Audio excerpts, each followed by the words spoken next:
रात के 10 बजे का समय था। गांव में रवि, किशन और पंकज आपस में बैठे हुए बातें कर रहे थे। तीनों एक सीमेंट की बेंच पर बैठे हैं। यार पंकज, आज गर्मी बहुत ज्यादा है यार। क्यों ना तालाब पे नहाने चले?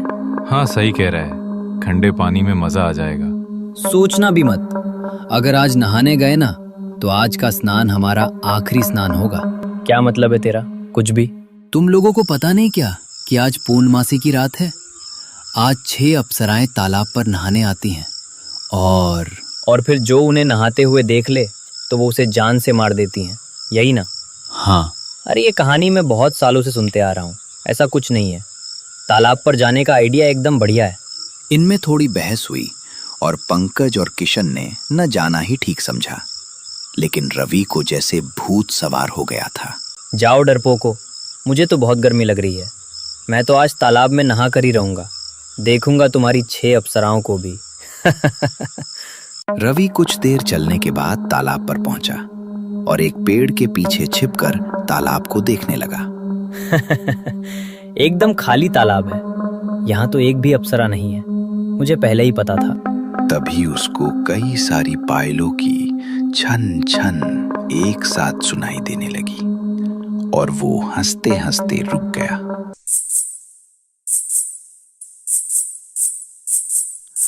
उसने देखा कि सामने से 6 औरतें आ रही हैं। सभी ने लहंगा चुनरी पहना है और सभी के चेहरों पर घूंघट है। अरे ये तो सच में! वो आंखें फाड़े उन 6 अप्सराओं को देख रहा था। एक एक करके वो सभी तालाब के पानी में उतर गईं और फिर मस्ती में हंसने लगीं। वो कंधों तक पानी के अंदर थीं। उनकी हंसी रात के सन्नाटे में भयानक लग रही थी। रवि उनको चुपचाप देख रहा था और अब उसे थोड़ा डर भी लगने लगा था। तभी उसके पैर पर मच्छर ने काटा। रवि के मुंह से आवाज निकलते ही उन सभी अप्सराओं ने हंसना बंद कर दिया। रवि ने नीचे झुककर अपना पैर सहलाया और फिर सामने देखा तो वो सभी अब बिल्कुल चुप थीं। तभी रवि ने गौर किया, अभी तो ये 6 थीं, अब 3 कैसे हो गईं? 3 कहाँ गईं? तभी उसे महसूस हुआ कि जैसे कोई उसके पीछे खड़ा है। उसने एकदम चौंकते हुए पीछे पलटकर देखा तो सामने घूंघट वाली 3 अप्सराएं खड़ी थीं।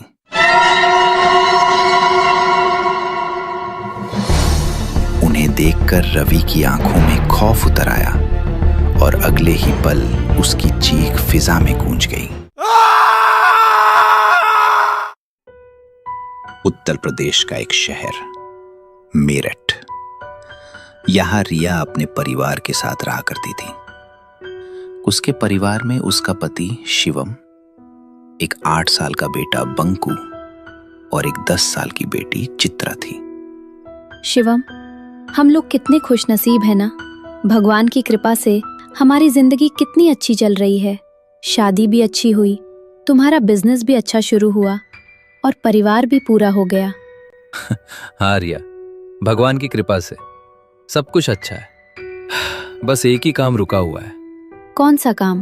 अरे वो हमारे गांव मधावगढ़ में जो हमारी जमीन और पुश्तैनी मकान है, उसे बेचकर मैं हमारी कंपनी की दूसरे शहरों में नई ब्रांच खोलना शुरू करूंगा।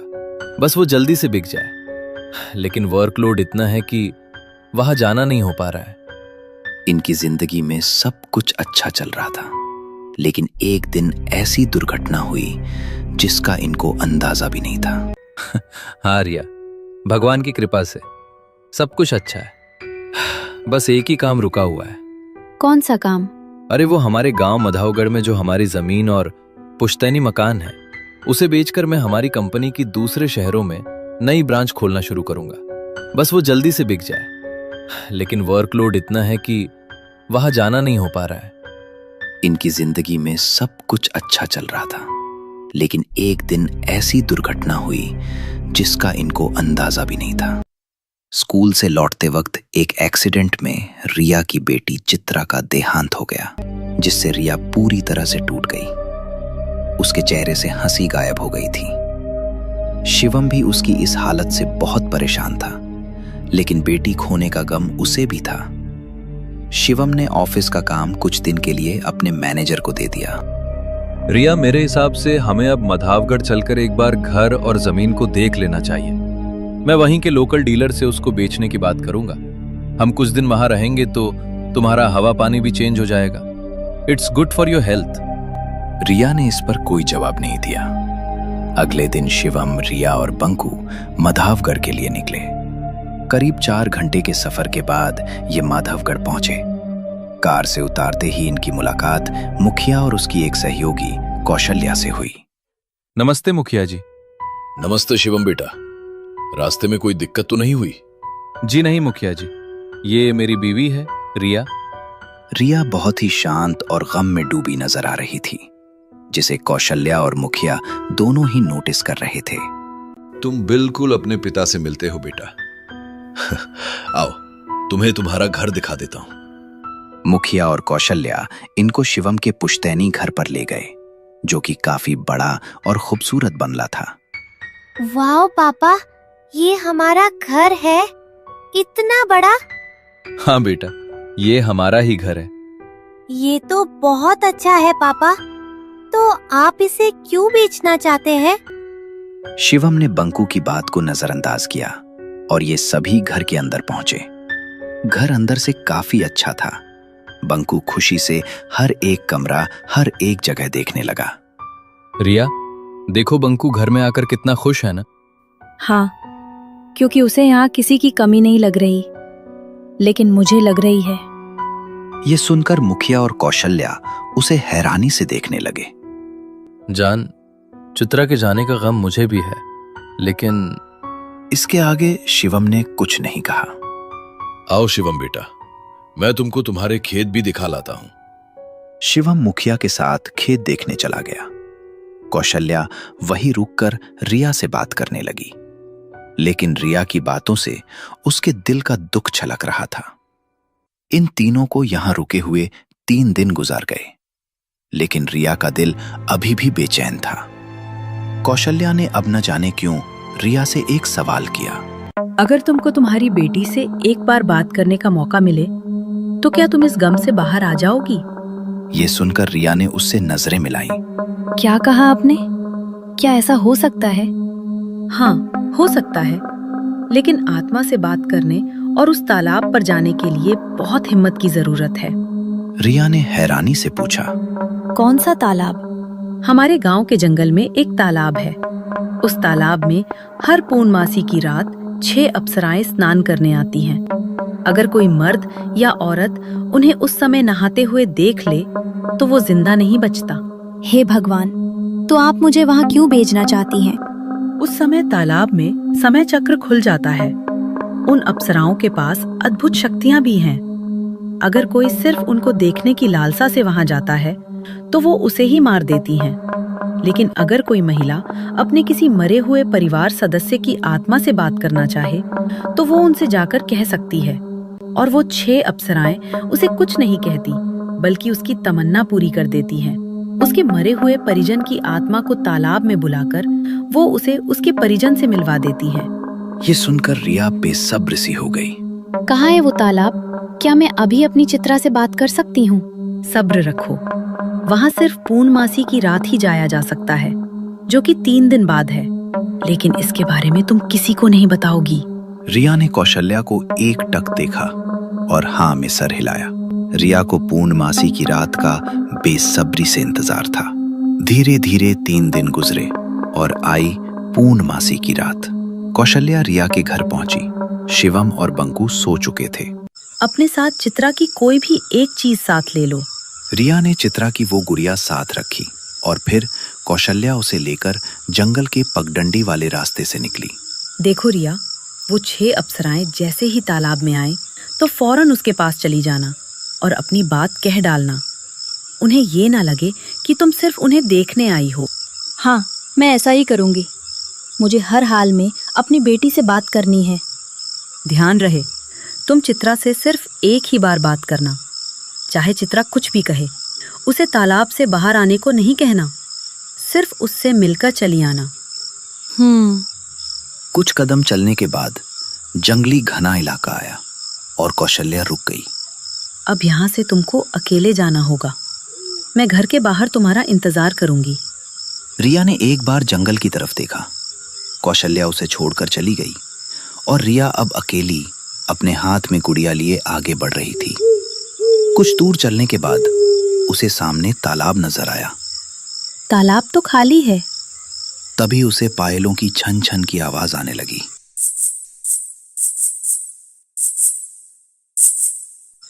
वो जल्दी से झाड़ियों में छिप गई। एक एक करके 6 अप्सराएं तालाब में उतर गईं। तभी उसे कौशल्या के कहे शब्द याद आए। रिया अब हिम्मत करके तालाब की तरफ रवाना हुई। वो सभी अप्सराएं उसे देखते हुए एकदम शांत हो गईं। रिया झिझकती हुई उनके सामने जाकर रुकी। प्रणाम देवी। कौन है तू? क्या तू यहाँ हमें देखने आई है? नहीं देवी, मैं बस अपनी अकाल मृत बेटी चित्रा से एक बार बात करना चाहती हूँ। आप उससे मेरी बात करवा दीजिए। ठीक है, उसकी कोई एक चीज तालाब में डालो। रिया ने गुड़िया को तालाब में डाला। तभी उस गुड़िया में पानी बढ़ने लगा और वो गुडुप करके डूब गई। रिया हैरान रह गई कि गुड़िया डूब कैसे गई। तभी एक आकृति तालाब से ऊपर आई। रिया ने देखा कि वो चित्रा ही थी। उसकी आंखों में आंसू थे। उसने स्कूल ड्रेस पहनी थी, बिल्कुल उसी अवतार में जिसमें रिया ने उसे आखिरी बार मृत देखा था। चित्रा बेटा। रिया की आंखों से भी आंसू बह निकले। माँ, मुझे आपके पास आना है। रिया चित्रा को देखकर इतना भावुक हुई कि कौशल्या की सारी बातें भूल गई। उसने अपनी बाहें फैला दी और आंसू बहाते हुए बोली, आ जाओ चित्रा बेटी, मुझे भी तुमको एक बार गले लगाना है। ये कहना था कि चित्रा भागकर उसके गले आ लगी। वो सभी अप्सराएं भी अब एक दूसरे की तरफ देख रही थीं और फिर सभी एक एक करके तालाब से बाहर आने लगी। चित्रा वापस से गायब हो गई। तभी रिया को कौशल्या की कही बात याद आई। वो 6 अप्सराएं अब भयानक गुस्से वाली आवाज करते हुए बाहर आ रही थीं और अप्सराओं को अपनी ओर आता देख उसका दिल दहल उठा। हे भगवान! वो पलटी और ऐसी भागी कि उसने पीछे मुड़कर नहीं देखा। गांव के चौक पर कौशल्या खड़ी उसका इंतजार कर रही थी। रिया ठीक उसके सामने जाकर रुकी। क्या हुआ? तुम इतना डरी हुई क्यों लग रही हो? रिया ने कौशल्या से बात को छिपाते हुए कहा। वो कुछ नहीं। जंगल में बहुत डर लग रहा था। चित्रा के जाने के बाद मुझसे वहां रुका नहीं गया। ठीक है, अब तुम भी उदास रहना छोड़ो। चित्रा जहां भी है खुश है। उसकी आत्मा ऐसे अशांत रहेगी। जी, शुक्रिया। रिया अपने घर पर पहुंची और फिर लेट गई। उसने आंखें बंद की ही थीं कि तभी उसे अपने पेट पर कुछ महसूस हुआ। उसने चौंकते हुए आंखें खोली तो देखा कि उसकी बराबर में चित्रा लेटी हुई थी। उसने रिया के पेट पर हाथ रखा हुआ था। रिया ये देखकर हैरान रह गई। उसे चित्रा से कुछ भी बोलने की हिम्मत नहीं हुई। जैसे तैसे उसकी आंख लगी और रात गुजरी। सुबह उठने पर उसने अपने आप को अकेले पाया। अरे चित्रा कहाँ गई? क्या वो सिर्फ मेरा वहम था? पूरे दिन रिया को चित्रा नजर नहीं आई, लेकिन उसे हर पल ये लग रहा था कि कोई उसके पीछे है। रात होने पर जब रिया छत से कपड़े उतारने गई तो उसे वहां चित्रा नजर आई। माँ। चित्रा बेटा, तुम? हाँ माँ। तभी शिवम भी वहां पहुंच गया। अरे शिवम, आप? रिया डर गई और चित्रा की तरफ देखा तो वो गायब हो गई थी। तुम किससे बातें कर रही हो? किसी से नहीं, मैं तो बस कपड़े उतारने आई थी। तभी गांव का मौसम बदल गया। तेज सर्द हवाओं वाली आंधी ने वातावरण प्रदूषित कर दिया। अरे ये क्या, मौसम अचानक कैसे बदल गया? ये दोनों जल्दी से नीचे आ गए। गांव के सभी लोग अचानक तेज आंधी से परेशान हो गए थे। सभी अपने घरों के बाहर आकर एक दूसरे से बातें करने लगे। अभी तक तो आसमान साफ था, ये अचानक सर्द आंधी कैसे आ गई? अब हर गली में पायलों की आवाज गूंजने लगी। सभी ने देखा कि वो 6 अप्सराएं अब गांव की गलियों से होती आ रही हैं। आसरा? सभी उनसे डरकर अपने अपने घरों में घुस गए। इधर मुखिया के पास एक आदमी मंगरू भागता हुआ पहुंचा। क्या हुआ मंगरू? मुखिया जी, गांव में 6 अप्सराएं घूम रही हैं। 6 अप्सराएं मतलब आसरा? तालाब से बाहर? तभी उनको सामने से आसराएं आती हुई नजर आईं। मुखिया और मंगरू जल्दी से पास ही एक पेड़ के पीछे छिप गए। वे सभी आसराएं शिवम के घर के अंदर घुस गईं और उन्हें सामने देखकर शिवम हैरान रह गया। रिया भी डर गई। बंकू! और उसने जल्दी से बंकू को अपने करीब खींच लिया। वो 6 आसराएं रिया के सामने आकर रुकी। रिया खौफ भरी निगाहों से उन्हें देख रही थी। तभी वो सभी एक एक करके धुआं बनकर तेजी से रिया के शरीर में उतर गईं। अरे! रिया की आंखें नीली होकर चमकने लगीं। रिया, आर यू ओके? रिया ने उसकी बात का कोई जवाब नहीं दिया। रिया के बाल अपने आप बंध गए। उसके माथे पर बड़ी सी बिंदी आ गई थी और वो घर से निकलने लगी। अरे रिया, कहाँ जा रही हो? शिवम ने जैसे ही उसे छूना चाहा तो उसे एक झटका लगा और वो दूर जा गिरा। पापा! बंकू भी अब रिया से डरकर अपने पिता से चिपक गया। रिया घर से निकली और उसके निकलते ही मुखिया और मंगरू उसको हैरानी से देखने लगे। रिया आगे आगे चल रही थी और शिवम, मुखिया और मंगरू उसका पीछा कर रहे थे। अब गांव के सभी लोग भी रिया के पीछे हो लिए। रिया जाकर गांव के बड़े चबूतरे पर बैठ गई जो एक बरगद के पेड़ के नीचे बना था। और फिर रिया पर मानो कोई दिव्य रोशनी पड़ने लगी और चित्रा की आत्मा भी उसके बराबर में आकर खड़ी हो गई, जिसे देखकर शिवम और हैरान हो गया। चित्रा? वहां पर गांव के सभी लोग जमा हो गए। रिया के माथे की बिंदी और आंखों को चमकता देख सभी ने उसके आगे झुककर उसे नमन किया। साती आसरा देवी की जय हो। साती आसरा?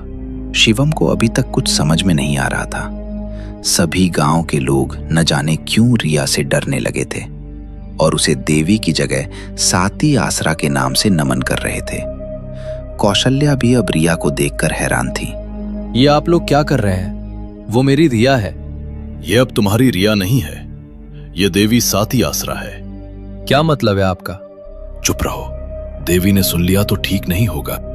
हमारे गांव में जिसने भी किसी के साथ विश्वासघात किया है, बुरे काम को अंजाम दिया है, धोखा दिया है, किसी का खून या कोई भी गलत काम किया है, वो अभी आकर माफी मांग सकता है, वरना उसके बाद उसे मौत के मुंह में जाने से कोई नहीं रोक सकता। मैं बस एक मौका दे रही हूँ। गांव के लोगों की हिम्मत नहीं हुई कि कुछ जवाब दे। कुछ देर तक रिया सबको देखती रही और फिर गांव वाले उसकी जय जयकार करने लगे। साती आसरा देवी की जय हो। होगा, सबका हिसाब होगा, क्योंकि अब साती आसरा आ चुकी है। जय हो साती आसरा जय की, जय हो साती आसरा जय की। सभी उसके आगे झुक गए और रिया मुस्कुराने लगी। शिवम को ये बात बहुत ही अजीब लग रही थी कि उसकी रिया का उस पर जरा भी ध्यान नहीं है। उसकी चाल ढाल, उसकी आवाज, यहाँ तक कि उसके हंसने का तरीका भी बदल गया है। जाओ, सभी अपने अपने घरों को जाओ। उसका आदेश पाकर सभी अपने अपने घरों को चले गए और शिवम भी गहरी सोच में डूबा घर की तरफ निकल गया। गांव का एक आदमी मोहनलाल, वो बहुत ही डरी हुई हालत में घर पहुंचा। अरे क्या हुआ आपको? आप इतना डरे हुए क्यों हैं? अरे जल्दी हट। उसने अपनी खाट हटाई और फावड़े से खुदाई करने लगा। उसकी पत्नी उसे हैरानी से देखने लगी। उसने खुदाई करके वहां से एक मटकी निकाली। अरे ये मटकी? तू चुप कर, मुझे इस मटकी को अभी घर के पीछे गाड़ना होगा। मतलब कुछ दिन पहले दीपक के घर से उसका जो धन चोरी हुआ था वो आपने किया था? मोहनलाल ने उसका कोई जवाब नहीं दिया और घर से निकलने लगा। तभी उसको पायल की छन छन सुनाई दी और रिया साती आसरा के रूप में उसके सामने आकर रुकी।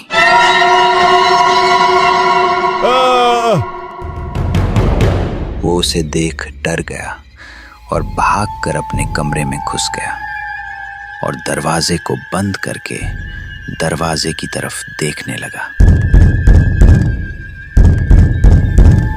कहा था ना, जो भी गांव के लोगों के साथ विश्वासघात करेगा मैं उसे नहीं छोड़ूंगी। माफ कर दो साती आसरा देवी, माफ कर दो। तभी दरवाजे की आवाज बंद हो गई और साती आसरा उसके पीछे आकर खड़ी हो गई।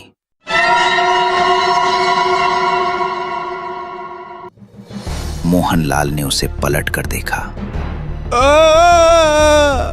उसने मोहनलाल का गला पकड़ा। मोहनलाल तड़पने लगा और पल भर में ही मोहनलाल का शरीर कंकाल में बदल गया।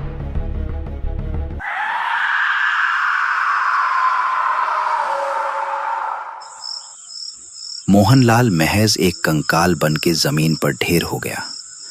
उसके बाद साती आसरा वहां से गायब हो गई। सुबह होने पर गांव के मोहनलाल की मौत की खबर गांव में फैल गई। शिवम अभी भी परेशान था।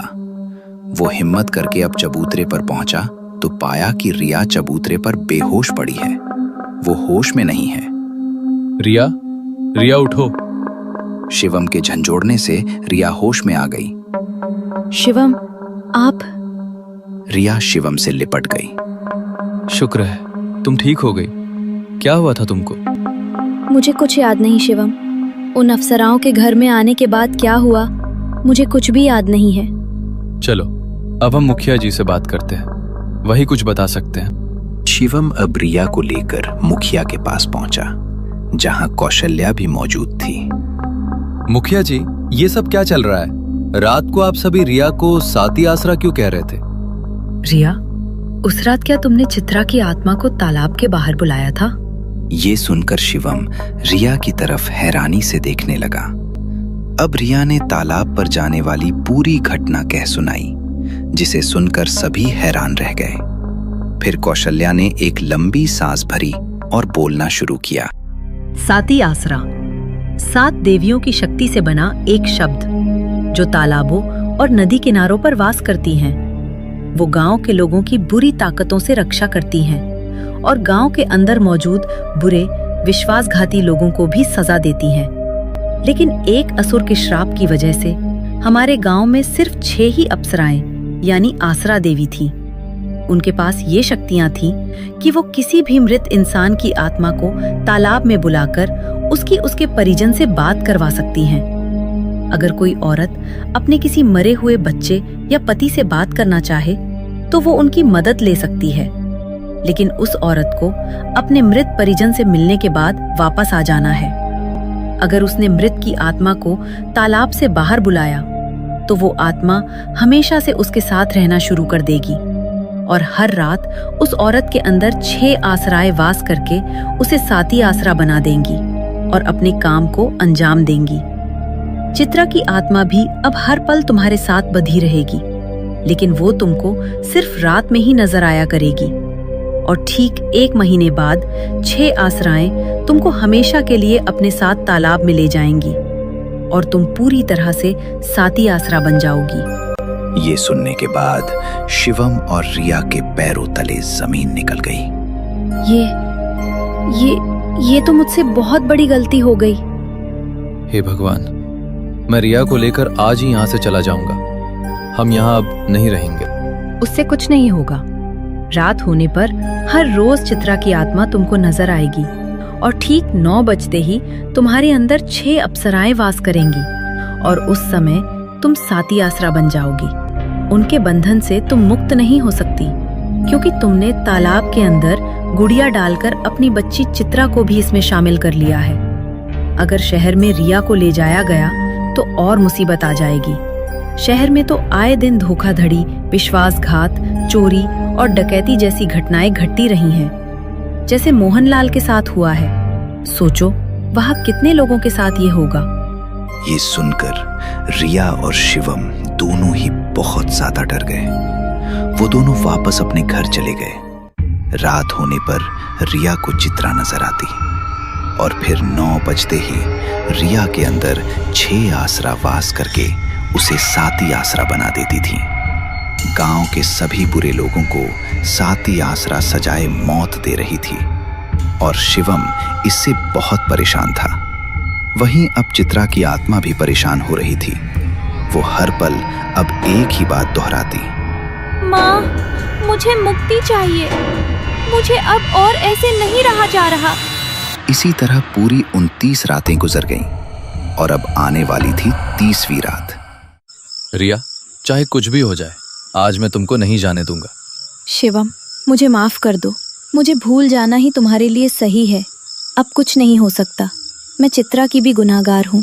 नहीं रिया, मैं तुमको कैसे भूल सकता हूँ? मेरी बीवी हो तुम। तभी 9 बज गए और मौसम बदला।